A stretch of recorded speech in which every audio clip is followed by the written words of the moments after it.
मैं अपने भक्तों को, अपने श्रोताओं को एक बार फिर से प्रणाम करता हूँ और आज मैं आपको कामदा एकादशी का महात्म्य बताने जा रहा हूँ। कृपया करके आप ध्यान से सुनिए और आप भी कामदा एकादशी का व्रत पालन कीजिए।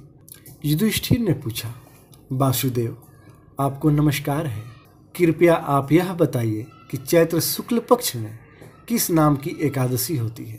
भगवान श्री कृष्ण बोले, राजन एकाग्र चित्त होकर यह पुरातन कथा सुनो जिसे वशिष्ठ जी ने राजा दिलीप के पूछने पर कहा था।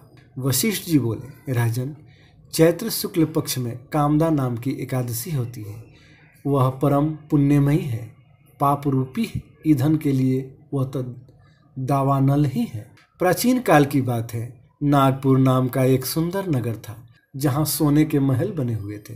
उस नगर में पुंडरीक आदि महाभयंकर नाग निवास करते थे। पुंडरीक नाम का नाग उन दिनों वहाँ राज करता था। गंधर्व, किन्नर और अप्सराएं भी उस नगरी का सेवन करती थी। वहाँ एक श्रेष्ठ अप्सरा थी जिनका नाम ललिता था। उसके साथ ललित नाम वाला गंधर्व भी था। वे दोनों पति पत्नी के रूप में रहते थे। दोनों ही परस्पर काम से पीड़ित रहा करते थे। ललिता के हृदय में सदा पति की ही मूर्ति बसी रहती थी और ललित के हृदय में सुंदरी ललिता का नित्य निवास था। एक दिन की बात है, नागराज पुंडरीक राजसभा में बैठकर मनोरंजन कर रहा था। उस समय ललित का गान हो रहा था, किंतु उसके साथ उसकी प्यारी ललिता नहीं थी। गाते गाते उसे ललित का स्मरण हो आया, अतः उसके पैरों की गति रुक गई और जीभ लड़खड़ाने लगी। नागों में श्रेष्ठ करकोटक को ललित के मन का संताप ज्ञात हो गया, अतः उसने राजा पुंडरीक को उसके पैरों की गति रुकने और गान में त्रुटि होने की बात बता दी। करकोटक की बात सुनकर नागराज पुंडरीक की आंखें क्रोध से लाल हो गई।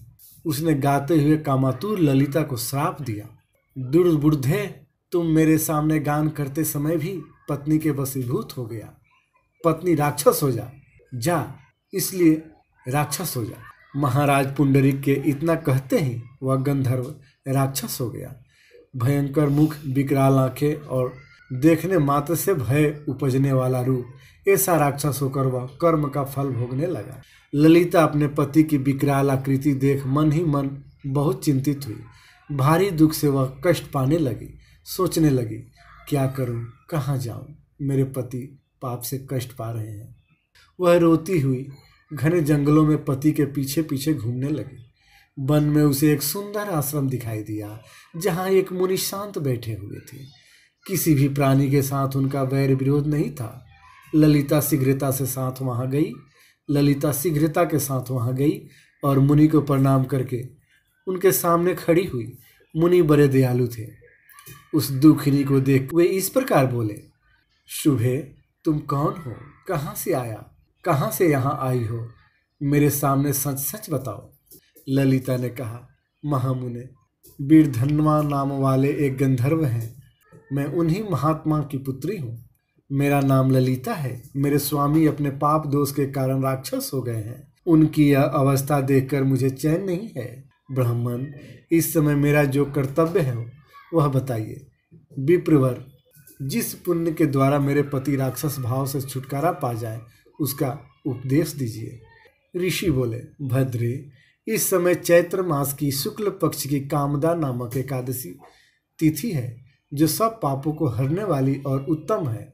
तुम उसी का विधि पूर्वक व्रत करो और इस व्रत का जो पुण्य हो उसे अपने स्वामी को दे डालो। पुण्य देने पर क्षण भर में ही उसके शाप का दोष दूर हो जाएगा। मुनि का यह वचन सुनकर ललिता को बड़ा हर्ष हुआ। उसने एकादशी को उपवास करके द्वादशी के दिन उन ब्रह्मा महर्षि के समीप ही भगवान वासुदेव के श्री विग्रह के समक्ष अपने पति के उद्धार के लिए यह वचन कहा, मैंने जो ये कामदा एकादशी का उपवास व्रत किया है उसके पुण्य के प्रभाव से मेरे पति का राक्षस भाव दूर हो जाए। वशिष्ठ जी कहते हैं, ललिता के इतना कहते ही उसी क्षण ललित का पाप दूर हो गया। उसने दिव्य देह धारण कर लिया, राक्षस भाव चला गया और पुनः गंधर्व तत्व की प्राप्ति हुई। नृपश्रेष्ठ, वे दोनों पति पत्नी कामदा के प्रभाव से पहले ही अपेक्षा भी अधिक सुंदर रूप धारण करके विमान पर आरूढ़ होकर अत्यंत शोभा पाने लगे। यह जानकर इस एकादशी के व्रत का यत्नपूर्वक पालन करना चाहिए। मैंने लोगों के हित के लिए तुम्हारे सामने इस व्रत का वर्णन किया है। कामदा एकादशी ब्रह्म हत्या आदि पापों का, पिशाच तत्व आदि दोषों का नाश करने वाली है। राजन, इसके पढ़ने और सुनने से वाजपेयी यज्ञ का फल मिलता है। तो एक बार बोलिए ओम श्री नारायण, ओम श्री नारायण, ओम श्री नारायण।